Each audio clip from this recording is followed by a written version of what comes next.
Okay. Mayong udto sa tanan. Init kayo ang panahon. Gabaklay. Aron makatipid sa pamasahe o dugang na pod nga exercise sa tiyan nga dako na mo na tingka mo tag baklay kay sigira tag libot-libot itong balay paklay punta pero init lang karon sagdiin na lang kay ganina wala man ko nakalakaog sa'yo so nawa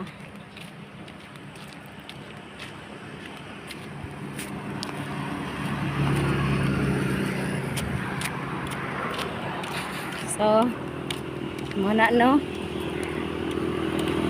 dapat kung magsugod kung mag-exercise dili udto dapat buntag kung dili buntag hapon pero udto na gyud karon so sige lang wala man pud man ko gibati og kauhaw kay naamon pud giusap nga haluya lang sige mo mag-ubo-ubo atsing-atsing muna